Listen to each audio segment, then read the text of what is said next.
South Africa is a country that's as complex as it is beautiful, a place of incredible diversity humming with the energy of over 60 million people. It's often called the Rainbow Nation, and for good reason. The population is a vibrant mix. About 80% of South Africans are black, around 8% are colored, a distinct mixed-race ethnic group. 7% are white, and 3% are Asian. This blend of cultures creates a unique national identity, but it also comes from a very painful history.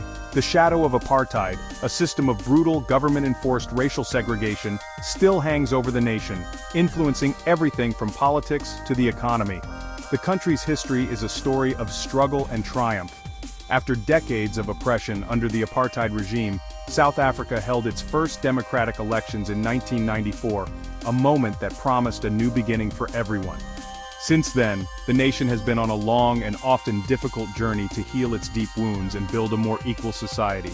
A major part of this journey involves land reform. In January 2025, President Cyril Ramaphosa signed a new law to address the fact that most of the country's farmland, about 75%, is still owned by white South Africans who make up less than 8% of the population. This law is about correcting historical injustices, not punishing anyone. Despite the progress, South Africa faces serious challenges. High unemployment and crime rates are a daily reality for many citizens, regardless of their race. The murder rate is tragically high, with an average of 72 people killed every day across the country. These are not just statistics, they represent real families and communities torn apart by violence. It's in this environment of genuine hardship and historical tension that certain narratives, often fueled by misinformation from outside the country, can take root and spread, twisting the reality of the situation on the ground for political gain. Recently, these issues were thrown onto the world stage in a rather dramatic fashion. In June 2025, former U.S. President Donald Trump publicly confronted President Ramaphosa about claims of a white genocide happening in South Africa. This confrontation, which also involved tech billionaire Elon Musk, was based on propaganda videos that were quickly debunked. This moment highlighted how easily a false and dangerous story can travel from the fringes of the internet all the way to the highest levels of international politics, creating confusion and fear about a country that is already dealing with so much. So, let's talk about this white genocide claim. It's a conspiracy theory that alleges there is a secret, organized plan by the South African government to systematically murder white citizens, especially farmers. This story has been floating around in far-right circles since the end of apartheid in 1994, but it's not based on facts. It's a narrative constructed from fear, misinformation, and a misunderstanding of the country's complex social problems. The theory often uses isolated tragic crimes to paint a picture of a coordinated ethnic cleansing campaign, ignoring the broader context of violence that affects all South Africans. The people pushing this myth often point to specific things as evidence. For example, they use videos of the Economic Freedom Fighters Party leader Julius Malema singing an old anti-apartheid struggle song, "Kill the Boer." While the lyrics sound alarming to an outsider, South Africa's own courts have repeatedly ruled that the song is a piece of historical protest, not a literal command to commit violence. The evidence presented to international figures like Trump has also been shown to be fake, including pictures of body bags from a crisis in the Democratic Republic of Congo and videos of symbolic protests misrepresented as mass graves. When you look at who is actually saying this is happening, you find that it's not the people you would expect. No major political party in South Africa supports this narrative. Not the ruling African National Congress, not the main opposition party, the Democratic Alliance, and not even the Freedom Front Plus, a party that specifically represents the interests of many Afrikaners. Even powerful Afrikaner lobbying groups like Solidarity have publicly dismissed the genocide claims as a fantasy that doesn't help anyone. These groups are on the ground, living the reality every day. And they are telling the world that this story is not true. The South African legal system has also been very clear on this matter. In early 2025, the Western Cape High Court delivered a decisive ruling stating that the idea of a white genocide is clearly imagined and not real. This is incredibly important. The country's own judicial system, which is independent and respected, has examined the claims and found them to be without any merit. This isn't a political opinion, it's a legal finding based on evidence. The consensus among experts, political leaders, and the courts within South Africa is overwhelming. There is no white genocide. The issue of farm murders is often at the heart of the genocide myth, and it's a deeply emotional one because these crimes are real and they are brutal. But the statistics tell a very different story than the one that conspiracy theorists are selling. In 2024, South Africa recorded over 26,000 murders nationwide.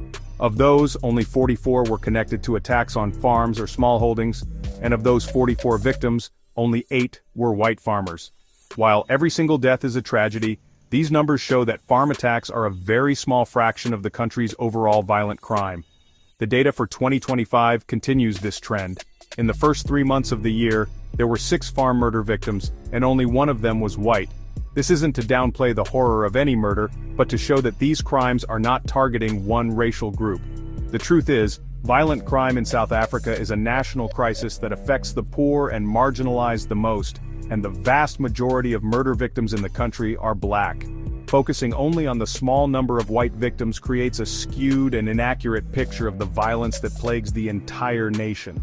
The story of the 60 white South Africans who were granted asylum in the United States in May 2025 also needs to be understood in its proper context.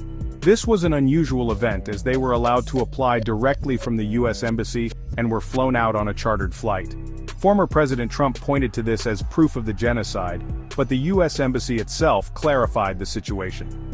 They stated that the asylum process is open to any member of a racial minority who can show a credible fear of persecution, not just white people. This was not an official U.S. government declaration of a genocide. While a reported 70,000 Afrikaners showed some interest in moving after this news, this number represents a tiny fraction of the roughly 2.5 million Afrikaners living in South Africa. The overwhelming majority have no plans to leave the country they call home. Leaders within the Afrikaner community and groups representing them have been clear that they are committed to building a future in South Africa, not abandoning it. The refugee story was a single highly publicized event, not the beginning of a mass exodus. Most white South Africans are staying. When you step back and look at the bigger picture, it becomes clear why most white South Africans, including the Afrikaner community, choose to stay. South Africa is their home. It's where their families have lived for generations, where their businesses are, and where their culture is rooted. Despite the country's many problems, they remain deeply invested in its future. In fact, white South Africans continue to play a significant role in the economy. As of 2024, they held over 62% of top management jobs, even though they make up less than 8% of the workforce. They are not a powerless or persecuted minority. The international community has not recognized the white genocide claims either. It's important to note that there has never been a case about this issue brought before the International Court of Justice, the world's highest court for resolving disputes between nations. If there were any credible evidence of a state-sponsored genocide, this is where it would be heard.